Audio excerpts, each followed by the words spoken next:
ஐயா, தமிழ்நாட்டில் வந்து தொடர்ந்து கஞ்சா மதுவை பற்றி எதிர்ப்பு சொல்லிட்டு வரீங்க. பக்கத்து மாநிலம் புதுச்சேரியில் மதுவும் கஞ்சாவும் உச்சபட்ச போதையும் அதிக அளவு நடமாட்டுன்னு சொல்லிட்டு வராங்க. அதே மாதிரி வார இறுதி நாட்களில் வந்து மிகப்பெரிய பார்ட்டி நடக்குது, உச்சபட்ச போதை நடக்குதுன்னு சொல்லிட்டு தகவல் வந்துட்டு இருக்கீங்க. வளர்ச்சி வளர்ச்சின்னு சொன்னால் இதான் வளர்ச்சி. நாம் எங்கேயோ போயிட்டு இருக்கிறோம். இதுதான் பெரிய வளர்ச்சி. அதாவது மனிதர்களை, மக்களை, இளைஞர்களை, சிறுவர்களை, சிறுமிகளை எல்லாம் திட்டம் போடல, திட்டம் போடாமையே இவங்க அழிச்சிட்டு இருக்காங்க. அது உன்னை நான் மிஞ்சுகிறேன் என்று அந்த அரசு சொல்வதாகத்தான் அர்த்தம்.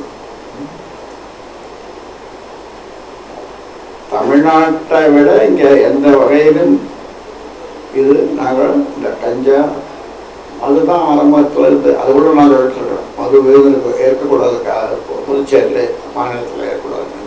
இப்போ கூட கஞ்சாவும் வந்துட்டு ரொம்ப உச்சகட்டத்தில் இதுதான் சொல்கிறாங்க. ஆக மனித குலத்திற்கு மிகப்பெரிய கேடு இப்போ வந்துருக்கு. இதை எப்படி இந்த மாநிலங்கள் அரசுகள் இதை செயல்படுத்த போகிறாங்க, ஒழிக்க போகிறாங்க. எங்ககிட்ட திட்டம் இருக்குது, எங்களை கிட்ட நாங்கள் சொல்லுவோம். நாங்கள் ஒரே வாரத்தில் ஒழிக்க முடியுங்களா? ஆமாம், ஒரே வாரத்தில் எப்படி ஒழிப்போம்?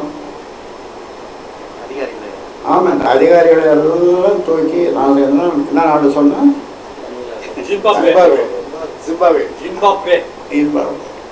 அந்த நாட்டுக்கு போட்டுருவோம். அங்கே அம்சம் தண்ணியே இருக்கக்கூடாது. ஒரே ஒரு வேலை களி மட்டும் கொடுத்துடணும். ஒரு மொத்த கொலை கொடுத்துட்டு தண்ணி கொடுக்கூடாது. ஏன்னா தண்ணி இவங்களால் தான் இங்கே தண்ணி கொடுக்கூடாது. இது எல்லாரையும் எடுத்துட்டு புதுசாக நியூ ரெக்ரூட்மெண்ட் இப்போ எல்லாம் நிறைய படிச்சுட்டு இளைஞர்கள் இந்த கொள்கையில் ஆர்வமாக இருப்பாங்க. கஞ்சா ஒழியணும், மது ஒழியணும், அப்படின்ற போதைப் பொருளை ஒழியணுன்ற அந்த நோக்கத்தில் பல இளைஞர்கள் இன்னைக்கு பட்டதாரி இளைஞர்கள் படித்த இளைஞர்களுக்காக அவங்களாம் ரெக்ரூட் பண்ணி அந்த வேலைக்கு போகும். இவங்களுக்கு தான் நான் சொல்கிற மாதிரி அந்த ஆரம்பத்தில் கட்டாய உழைவு கொடுத்தோம்னா, இல்லைன்னா உங்களுக்கு இந்த மாதிரி ரொம்ப தப்பு பண்ணுறவங்களுக்கு ஒரு 10 வருஷம் சிறை தண்டனை கொடுக்கணும். 10 வருஷம் என்ன அருள் 10 வருஷம் கொடுத்தா போதும். இவர்களுக்காக ஒரு தனி சென்ட்ரல் ஜெயில் கட்டலாம். இவங்களுக்காக ஒரு தனி மத்திய அரசு பார்த்தீங்கன்னா தொடர்ச்சியாக பார்த்தீங்கன்னா அதோட கோப்புகள் வந்து இந்தியில வந்து மாற்றம் செஞ்சு வரதா வந்து அமித்ஷாவே வந்து சொல்லியிருக்காங்க. தன்னுடைய துறையில இருக்கக்கூடிய கோப்புகளை முழுமையாக இந்தியில மாற்றது 3 ஆண்டு காலம் ஆட்சி அப்படின்ற மாதிரி சொல்லியிருக்காங்க. இதை எப்படி பாக்குறீங்க? இது நாங்கள் அப்போ வந்து சொல்லியிருக்கோம். ஒரு மொழி கொள்கை, உன்னத கொள்கை, இருமொழி கொள்கை, ஏமாற்று கொள்கை, மும்மொழி கொள்கை, மோசடி கொள்கை. ஐயா, இது எவ்வளோ நாள் சொல்லிக்கணும், ஆரம்பத்தில் சொல்லிக்கணும். ஐயா, இதை உறுதிப்படுத்துற போல கடந்த காங்கிரஸ் ஆட்சி காலங்களில் தமிழகத்தில் கூட இயக்கப்பட்ட ரயில்கள் எல்லாமே தமிழில் பேர் வச்சாங்க. வைகை, முத்துநகர், பொதிகைன்னு பேர் வச்சாங்க. கடந்த 10 ஆண்டுகளில் வந்து தமிழகத்தில் இயக்கப்பட்ட ரயிலில் வந்தே பாரத், தேஜஸ் இந்த மாதிரிலாம் பேர் வச்சு வராங்க. 39-40 எம்பிகளை வச்சு திராவிட கட்சிகள் இதை பற்றி வாயை தொடங்காமல் இருக்காங்க. தமிழுக்காக போட்டு நாம என்ன பண்ண போகிறோம்? வாயை தர பண்ணுறோம்னா நாமளாச்சும் பண்ண கொடுக்கூடாது. நாம பேசலாங்க. தமிழ்ல பேர் வைக்கிறோம்னு சொல்லி நாம ஏதாவது முயற்சிக்கலாமே. ஆமாம், தோணும். அதே தான் வள்ளுவர் கோட்டத்துலேருந்து மதுரை வரைக்கும் தமிழனை சிலை எடுத்துட்டு போனாங்க. தமிழை தேடி போனாங்க. அதில் அந்த மாதிரி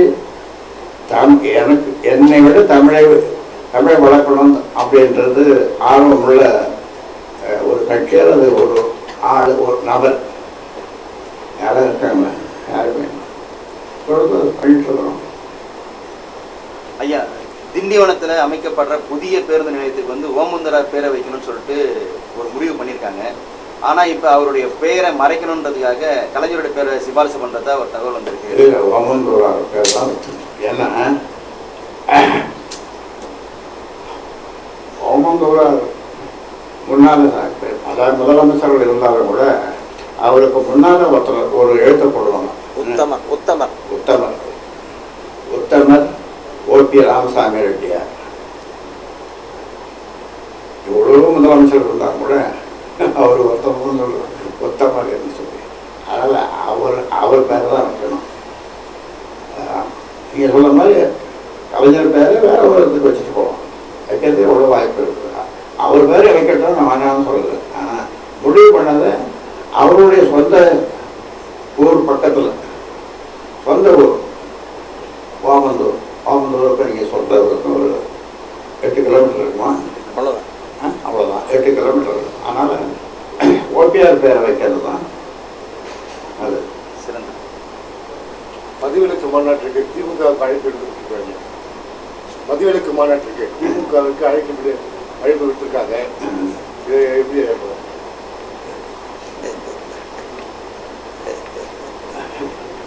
சாராய கடை விற்கிறவங்க, சாராயத்தை காசில் ஆலைகள் வச்சுருக்கிறவங்க, சாராயம் தடையில்லாமல் எங்கே பார்த்தாலும் கடை வச்சுருக்கிறவங்க எல்லாம் அழைப்பு விடுத்துருக்கிறது.